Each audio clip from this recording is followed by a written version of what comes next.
నమస్తే, welcome to సాక్ష్యం news. నేను మీ ఆదిత్య. ముందుగా బులెటిన్ హెడ్లైన్స్. ప్రధాని మోదీని ఎవరూ భయపెట్టలేరు, రష్యా అధ్యక్షుడు పుతిన్.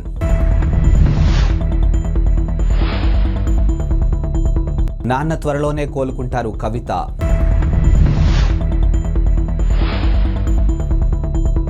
రెవెన్యూ విలేజ్గా ప్రొఫెసర్ జయశంకర్ స్వగ్రామం అక్కంపేట ఆదేశాలు జారీ చేసిన ప్రభుత్వం. భారత ప్రధాని నరేంద్ర మోదీపై రష్యా అధ్యక్షుడు పుతిన్ మరోసారి ప్రశంసల వర్షం కురిపించారు. ప్రజా ప్రయోజనాల కోసం కఠినమైన నిర్ణయాలు తీసుకునేందుకు మోదీ వెనకాడరని వ్యాఖ్యానించారు. ఇక ఇరు దేశాల మధ్య అన్ని రంగాల్లో బలోపేతమవుతున్న సంబంధాల గురించి పుతిన్ ఓ చర్చా కార్యక్రమంలో మాట్లాడారు. ఇందుకు సంబంధించినటువంటి వీడియోను రష్యా ప్రభుత్వం టెలివిజన్ ఆర్టీ న్యూస్ నెట్టింటా పంచుకుంది. ఇక జాతీయ భద్రతా విషయంలో మోదీ నిక్కచ్చిగా వ్యవహరిస్తున్న తీరును తనకు ఆశ్చర్యం కలిగిస్తుందని పుతిన్ పేర్కొన్నారు. నిజం చెప్పాలంటే ఒక్కసారి నేను కూడా మోదీ ప్రజా ప్రయోజనాల దృష్ట్యా తీసుకున్న నిర్ణయాలు చూసి ఆశ్చర్యపోతామంటూ అని పేర్కొచ్చారు. ఇక జాతీయ ప్రజా ప్రయోజనాలకు విరుద్ధమైన నిర్ణయాలు తీసుకోవాలంటూ మోదీని ఎవరూ బలవంత పెట్టలేరని, బెదిరించలేరని, ఆయనపై ఎలాంటి ఒత్తిళ్లు ఉన్నాయని మాత్రం నాకు తెలుసు ఇక అని పుతిన్ పేర్కొన్నారు. కాగా గత నెలలో వచ్చు G20 సమ్మిట్లో కూడా పుతిన్ మోదీని పొగడ్తలతోనూ ముంచెత్తారు. బీఆర్ఎస్ అధినేత మాజీ ముఖ్యమంత్రి కేసీఆర్ నిన్న అర్ధరాత్రి గాయపడిన సంగతి తెలిసిందే. ఇక ఫామ్ హౌస్లోని బాత్రూంలో ఆయన కాలు జారి పడ్డారు. ఈ ప్రమాదంలో ఆయన తుంటి ఎముకకు ఫ్రాక్చర్ అయింది. ఇక ప్రస్తుతం ఆయన సోమాజిగూడలోని యశోద ఆసుపత్రిలో చికిత్స పొందుతున్నారు. ఈ నేపథ్యంలో కేసీఆర్ కుమార్తె ఎమ్మెల్సీ కవిత ఎక్స్ ట్వీట్గా స్పందిస్తూ కేసీఆర్ గారికి స్వల్ప గాయమైందని, ప్రస్తుతం ఆయన ఆసుపత్రిలో వైద్య నిపుణుల పర్యవేక్షణలో ఉన్నారని తెలిపారు. ఇక అందరి ప్రార్థనలు, ఆకాంక్షలతో నాన్న త్వరలోనే కోలుకుంటారని చెప్పారు. మీ అభిమానానికి ధన్యవాదాలని ట్వీట్ చేశారు.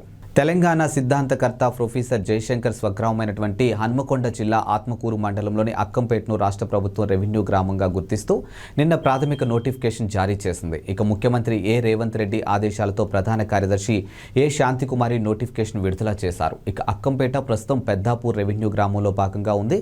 అలాగే ముఖ్యమంత్రి ఆదేశాలతో ఆదిలాబాద్ జిల్లా ఇంద్రవెల్లి బి గ్రామంలో అమరవీరుల స్తూపం సమీపంలో స్మృతివనం అభివృద్ధి సుందరీకరణ కోసం ఎకరం భూమిని కేటాయిస్తూ ప్రభుత్వం మరో నోటిఫికేషన్ జారీ చేసింది. బీఆర్ఎస్ అధినేత కేసీఆర్ కు తుంటి ఎముక విరిగిన సంగతి తెలిసిందే. ఇక ఫామ్ హౌస్ లోని బాత్రూంలో ఆయన పట్టు తప్పి కాలు జారి పడ్డారు. ఇక ప్రస్తుతం ఆయన సోమాజిగూడలోని యశోద ఆసుపత్రిలో చికిత్స పొందుతూ ఉన్నారు. కేసీఆర్ తుంటి ఎముక 2 చోట్ల విరిగినట్లు వైద్యులు గుర్తించారు. ఈ ఉదయం 11 గంటలకు ఆయన ఆపరేషన్ నిర్వహించినట్లు తెలుస్తుంది. ఇక తుంటి ఎముకకు స్టీల్ ప్లేట్లు అమర్చే అవకాశం ఉన్నట్లు సమాచారం. ఇక కేసీఆర్ కోలుకోవడానికి 4 నుంచి 6 నెలల సమయం పట్టొచ్చని చెబుతూ ఉన్నారు డాక్టర్లు. మరోవైపు ఆసుపత్రిలో కేటీఆర్, హరీష్ రావు, కవిత ఉన్నారు. విరాట్ కోహ్లీ, రోహిత్ శర్మ ఇండియన్ క్రికెట్ కి దశాబ్దాలుగా వీరు అందిస్తున్న సేవలు అసామాన్యం. ఇక 2022 T20 ప్రపంచ కప్ సెమీఫైనల్లో ఇంగ్లాండ్ చేతిలో ఓటమి తర్వాత వీరిద్దరూ T20లకు దూరమయ్యారు. ఇక వీరిద్దరి స్థానంలో యువ ఆటగాళ్లకు అవకాశం లభిస్తూ జట్టులో కదం తొక్కుతున్నటువంటి యువ ఆటగాళ్లు అపురూప విజయాలు అందిస్తూ ఉన్నారు. ఇక నీరుడు న్యూజిలాండ్లో జరిగినటువంటి 3 మ్యాచ్ల సిరీస్ను చేజెక్కించుకున్నారు. ఇక ఆసియా క్రీడల్లో భారత యువ జట్టు స్వర్ణం గెలుచుకుంది.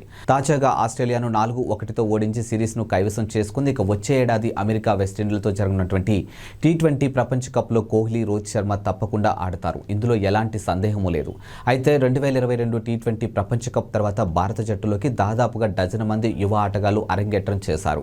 ఇక వీరిలో రుతురాజ్ గైక్వాడ్, శుభమున్ గిల్, యశస్వి జైస్వాల్, ఇషాన్ కిషాన్, రింకు సింగ్, తిలక్ వర్మ తదితరులు ఉన్నారు. వీరందరూ అద్భుతంగా రాణిస్తూ ఉన్నారు. అంతేకాదు వీరి వయసు కూడా 26 ఏళ్ల లోపే ఉంటుందని వెల్లడించారు. కెనడాలోని జీవన వ్యయాలు పెరుగుతున్న నేపథ్యంలో ప్రభుత్వం విదేశీ విద్యార్థుల నిబంధనలు మరింత కఠినాంతరం చేసింది. ఇక కాస్ట్ ఆఫ్ లివింగ్ నిబంధనల కింద విదేశీ విద్యార్థులు కనీసం $15.181 సిద్ధం చేసుకోవాలని తేల్చి చెప్పింది. విద్యార్థుల ట్యూషన్, ప్రయాణాల ఖర్చులకు ఇది అదనమని వివరించింది. ఇక గతంలో ఈ మొత్తం $7.357 ఉండేది. 2000లో చివరిసారిగా ఈ కాస్ట్ ఆఫ్ లివింగ్ నిబంధనలు మార్పులు చేశారు. ఇక కాలం గడిచే కొద్దీ కెనడాలో జీవన వ్యయాలు పెరుగుతున్నాయని ప్రభుత్వం తన ప్రకటనలోనూ పేర్కొంది. ఈ మేరకు కాస్ట్ ఆఫ్ లివింగ్ నిబంధనలో మార్పులు లేకపోవడంతో కెనడాకు వచ్చే విదేశీ విద్యార్థులు తమ వద్ద ఉన్నట్టు నిధులు సరిపోగా ఇబ్బందులు పడుతున్నారని వివరించింది. కెనడాలోని విదేశీ విద్యార్థులకు ఎటువంటి ఇబ్బందులు తలెత్తకూడదనే తమ ఉద్దేశమని చెప్పింది. ఇక విదేశీ విద్యార్థులను ఆహ్వానించడంతో పాటు వారికి ఇబ్బందులు లేకుండా చూడడం కూడా తమ వైపు బాధ్యత అని తెలిపింది. ఇకపై ఏటా కాస్ట్ ఆఫ్ లివింగ్ నిబంధనలతో అప్పటి ఖర్చుల మేరకు మార్పులు చేస్తామని పేర్కొంది. వచ్చే ఏడాది సెమిస్టర్కు మునుపు వీసాలు జారీని తగ్గించడంతో పాటు ఇతర చర్యలు చేపట్టబోతున్నట్టు పేర్కొంది. తద్వారా కెనడా యూనివర్సిటీలు తమ వద్ద చదువుకుంటున్నటువంటి విదేశీ విద్యార్థులకు అవసరమైన సౌకర్యాలు కల్పించగలమని తెలియజేసింది. తెలంగాణ ముఖ్యమంత్రిగా నిన్న ప్రమాణ స్వీకారం చేసిన రేవంత్ రెడ్డి అప్పుడే తన మార్క్ ఏమిటో చూపించుకున్నారు. ఇక ఈ రోజు ఉదయం 10 గంటలకు జ్యోతిరావు పులే ప్రజాభవన్లో ఆయన ప్రజా దర్బార్ నిర్వహించనున్నారు. ఈ ప్రజా దర్బార్ కార్యక్రమంలో రేవంత్తో పాటు డిప్యూటీ సీఎం మల్లు బట్టి విక్రమార్క ఇతర మంత్రులు పాల్గొననున్నారు. ఇక ప్రజా దర్బార్లో ప్రజా సమస్యల పరిష్కారం కోసం ప్రజల నుంచి వినతులు స్వీకరించనున్నారు. కాంగ్రెస్ పార్టీ గెలిచిన వెంటనే మీడియాతో రేవంత్ మాట్లాడుతూ ప్రగతి భవన్ను సచివాలయం అందరికీ అందుబాటులో తీసుకొస్తామని ఆయన ప్రకటించారు. ప్రగతి భవన్లో ప్రజా దర్బార్ నిర్వహిస్తామని తెలిపారు. చెప్పిన విధంగానే ఆయన ఈ రోజు ప్రజా దర్బార్ నిర్వహించనున్నారు.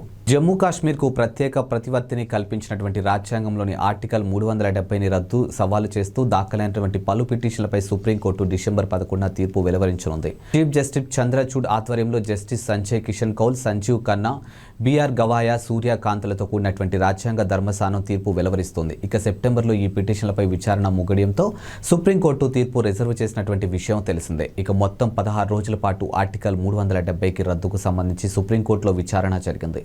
ప్రభుత్వం తరపున attorney general R Venkataramani, solicitor general Tushar Mehta, senior న్యాయవాదులు హరీష్ సాల్వే, రాకేష్ ద్వివేది, వి గిరి వాదనలు వినిపించారు. ఇక జమ్మూ కాశ్మీర్ నియోజకవర్గం అసెంబ్లీ రద్దు తర్వాత ఆర్టికల్ 370 శాశ్వతమైనదిగా మారిందని పిటిషనర్ల తరపున న్యాయవాదులు కోర్టుకు తెలిపారు. రాజ్యాంగ సవరణలకు అవకాశం కల్పించే ఆర్టికల్ 368 ద్వారా ఆర్టికల్ 370ని రద్దు చేయలేమని స్పష్టం చేశారు. రాష్ట్రంలో విద్యుత్ పరిస్థితి గందరగోళంగా ఉందని, విద్యుత్ పరిస్థితిపై సమగ్ర నివేదిక ఇవ్వాలని ముఖ్యమంత్రి రేవంత్ రెడ్డి అధికారులను ఆదేశించారు. ఇక కేబినెట్ సమావేశంలో విద్యుత్ పరిస్థితిపై విస్తృతంగా చర్చ జరిగింది. ఈ సందర్భంగా రేవంత్ రెడ్డి మాట్లాడుతూ సీఎండీపై చర్యలు తీసుకునే అవకాశం ఉందా అని రేవంత్ రెడ్డి అధికారులను ప్రశ్నించారు. ఇక శుక్రవారం జరగనున్నటువంటి సమీక్షకు సీఎండీని కూడా పిలవాలని ఆదేశించారు. ఇక సీఎండీ రాజీనామాను ఆమోదించవద్దని అన్నారు. ఇక 6 గ్యారెంటీలపై కర్ణాటకకు వెళ్లి అధ్యయనం చేయాలని సూచించారు. ప్రజల ఆకాంక్షల మేరకు అధికారుల పనితీరు ఉండాలని సూచించారు. ఇక అధికారులు సమర్థవంతంగా పనిచేయకుంటే ప్రభుత్వానికి ఇబ్బందులు వస్తాయని హెచ్చరించారు. ఏపీలో ఆర్టీసీ ఉద్యోగులు పదోన్నతులకు సంబంధించినటువంటి ప్రభుత్వ ఉత్తర్వులు జారీ చేసింది. ఇక ప్రభుత్వంలో విలీనానికి ముందున్నటువంటి విద్యార్హతల ప్రకారం పదోన్నతులు కల్పించాలని ప్రభుత్వ ఉత్తర్వుల్లోనూ పేర్కొంది. అన్ని విభాగాల్లో వివిధ క్యాడర్లో ఉన్న అధికారులు కానీ ఉన్నతాధికారులు కానీ సంబంధించినటువంటి ఉత్తర్వులను గత వారమే జారీ చేయగా తాజాగా కింది స్థాయి ఉద్యోగులకు సంబంధించి ఆదేశాలు ఇచ్చింది. వీరికి ప్రభుత్వంలో విలీనం తర్వాత ఇతర శాఖల్లో ప్రభుత్వ ఉద్యోగులుగా మాదిరిగా పదోన్నతులు కల్పించడానికి ఇబ్బందులు వచ్చాయని, గతంలో తక్కువ విద్యార్హతలతోనే డ్రైవర్, మెకానిక్ వంటి అనేక పోస్టులు ఆర్టీసీలో ఉద్యోగాలు పొందారని, ఇప్పుడు పదోన్నతులు కల్పించడానికి ప్రభుత్వ నిబంధనలు ఆటంకంగా మారాయి. దీంతో విలీనానికి ముందున్న పాత విద్యార్హతల ప్రకారమే పదోన్నతులు కల్పించేలా సర్కారు ఆదేశాలు ఇచ్చింది. దీనికి సీఎం, సీఎస్, ఆర్టీసీ ఎండీకి, ఎంఎన్యూకి అధ్యక్ష ప్రధాన కార్యదర్శులు పివి రమణారెడ్డి, వై శ్రీనివాసరావు కృతజ్ఞతలు తెలియజేశారు. హీరో నితిన్ తన కెరియర్లో హిట్ల కంటే ఫ్లాప్లే ఎక్కువగా చూశారు. ఇక దీనికి కారణం ఎక్కువగా రొటీన్ సినిమాలు చేయడమే. అలా అని ప్రయోగాత్మకంగా చేసిన సినిమాలన్నీ ఆడేశాయా అంటే అది కూడా జరగలేదు. కాకపోతే ఆయన కొత్తగా చేసినటువంటి ప్రయత్నాలు మాత్రం ఫలించాయి. ఇక 2005 నుంచి 2011 వరకు అంటే సుమారు 6 ఏళ్లలో నితిన్ ఒక్క హిట్టు కొట్టలేదు. ఈ 6 ఏళ్లలో ఆయన 6 సినిమాలు చేస్తే అన్ని డిజాస్టర్లు అయ్యాయి. ఇక 2012లో వచ్చినటువంటి ఇష్క్ సినిమాతో నితిన్కు బ్రేక్ ఇచ్చింది. ఈ సినిమాలో మళ్ళీ నితిన్ కెరియర్ గాడిలో పడింది. ఇక అక్కడి నుంచి నితిన్ సినిమాలకు మంచి మార్కెట్ ఏర్పడింది. టీడీపీ జాతీయ ప్రధాన కార్యదర్శి నారా లోకేష్ పాదయాత్ర ఉమ్మడి తూర్పుగోదావరి జిల్లాలో ఉంది. ఈ నెల 17న యువగలం విశాఖలో ముగియనుంది.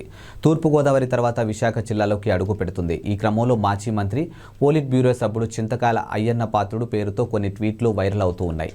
లోకేష్ పాదయాత్రకు సహకరించిన అంటూ అయ్యన్న వ్యాఖ్యలు చేసినట్లు కొందరు టీడీపీ కార్యకర్తల పేరుతో ట్వీట్లు వైరల్ చేస్తూ ఉన్నారు. ఈ క్రమంలో టీడీపీ స్పందించింది. అవన్నీ ఫేక్ అంటూ క్లారిటీ ఇచ్చారు. ఇక వైసీపీ అధికారికంగా చేయిస్తున్నటువంటి ఫేక్ పోస్టులు ఇవన్నీ అని, ఈసారి టీడీపీ సీనియర్ నేత అయ్యన్న పాత్రుడిపై పెట్టినటువంటి ఫేక్ పోస్ట్ ఇది అని, ప్రజలారా, కార్యకర్తలారా వైసీపీ ఫేక్ పోస్టులు నమ్మకండి అంటూ టీడీపీ ట్వీట్ చేసింది. ఇక ఈ ఫేక్ ట్వీట్ల విషయంలో జాగ్రత్తగా ఉండాలని అన్నారు. గతంలో కూడా టీడీపీ పేరుతో కొన్ని ఫేక్ ప్రెస్ నోట్లు కూడా వైరల్ అవుతున్న సంగతి తెలిసిందే. విశాఖపట్నంలోని ఏఎస్ రాజా గ్రౌండ్స్ వేదికగా జరిగినటువంటి బహిరంగ సభలో జనసేన అధినేత పవన్ కళ్యాణ్కి కీలక వ్యాఖ్యలు చేశారు. ముఖ్యమంత్రి పదవి మీద పవన్ కళ్యాణ్ ఆసక్తికర వ్యాఖ్యలు చేశారు. ఏపీలో టీడీపీ వెనుక తాను నడవడం లేదన్న పవన్ కళ్యాణ్ తెలుగుదేశం పార్టీతో కలిసి నడుస్తున్నారని పేర్కొన్నారు. ఇక అధికారం కోసం తాను ఓట్లు అడగడం లేదని, జనసేనాని మార్పు కోసం తమను ఆశీర్వదించాలని కోరారు. ఇక రాష్ట్రానికి మంచి జరుగుతుందనే ఉద్దేశంతోనే 2014లో టీడీపీ బీజేపీకి మద్దతు ఇచ్చినట్లు పవన్ కళ్యాణ్ మరోసారి స్పష్టం చేశారు. ఇక దురదృష్టవశాత్తు 2019లో కుదరలేదన్న జనసేనాని 2024లో ఏపీ భవిష్యత్తు కోసమే మరోసారి కలిసినట్లు చెప్పారు. ఇక మరోవైపు ఈ సందర్భంగానే సీఎం పోస్టు గురించి పవన్ కళ్యాణ్ కీలక వ్యాఖ్యలు చేశారు. ఇక జనసేన నిలబడి స్థానాల్లో గెలిచి మద్దతిచ్చిన స్థానాల్లో అభ్యర్థులు గెలిస్తే జనసేన బలం ఏంటో అందరికీ తెలుస్తుందని పవన్ కళ్యాణ్ అభిప్రాయపడ్డారు. ఇప్పుడు సీఎం పదవిని అడగగలమని కార్యకర్తలతో చెప్పిన పవన్ ముఖ్యమంత్రి పదవి గురించి చంద్రబాబు తాను చర్చించి నిర్ణయం తీసుకుంటామని స్పష్టం చేశారు. ఇక జీవితంలో ఇప్పటికే ఎన్నో ఓటములు ఎదుర్కొన్నానని పవన్ కళ్యాణ్ పేర్కొన్నారు. ఇక తాను బతికి ఉన్నంత వరకు జనసేన పార్టీ మరో పార్టీలో విలీనం చేయనని స్పష్టం చేశారు. ప్రజారాజ్యంలో జనసేన మారబోతుందన్న జనసేనాని మీ అభిమానం ఓట్లుగా మారాలని కార్యకర్తలను కోరుకున్నారు. ఇవి ఇవాల్టి బులెటిన్ అప్డేట్స్. మరో బులెటిన్తో మళ్ళీ కలుద్దాం. అంతవరకు సెలవు. నమస్కారం.